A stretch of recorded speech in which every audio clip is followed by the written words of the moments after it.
In this problem, we are asked to solve the absolute value inequality 2 times the absolute value of x minus 5 plus 6 is greater than 14. In order to solve this inequality, one thing that we could do is isolate that absolute value. Therefore, I'm going to subtract 6 from both sides of the inequality. This gives me 2 times the absolute value of x minus 5 is greater than 14 minus 6, or 8. Since I have 2 times the absolute value of x minus 5, and I want to isolate that absolute value sign, I'm going to divide both sides of my inequality by 2. I notice that 2 divided by 2 cancels to make 1. Therefore, I have the absolute value of x minus 5 is greater than 4. Now let's take a moment to remember the definition of the absolute value. One way that we can visualize this is on a number line centered at 0. The absolute value then represents the distance away from 0. That is, in this case, we want to find a number such that we subtract 5, and the absolute value of that is going to be greater than 4. This will happen in 2 cases. Either x minus 5 is greater than 4,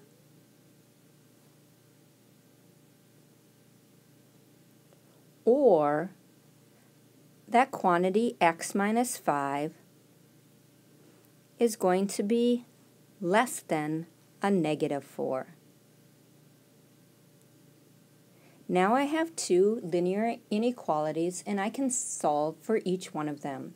If I solve x minus 5 is less than negative 4 by adding 5 to both sides, I result in the inequality that x has to be less than 1. So any number less than 1 would satisfy our absolute value inequality. Or, solving the second inequality, x minus 5 is greater than 4, by adding 5 to both sides, I get x is greater than 9. Therefore, any value greater than 9, when substituted back into our absolute value inequality, would produce a true statement. Let's check this. For example, if I plug in x equal to 0 into my original inequality, I would have 2 times the absolute value of 0 minus 5 plus 6, and I want to check to see if that is indeed greater than 14. Well, let's see.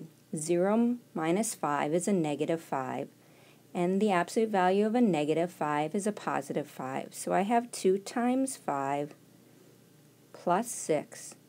Well, 2 times 5 is 10, plus 6 more is 16.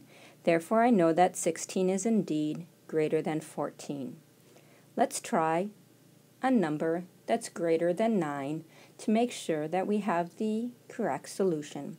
For example, if I say x is equal to 10, when x is equal to 10, I can substitute that back into my original inequality to get 2 times the absolute value of 10 minus 5 plus 6, and I want to know if this is greater than 14.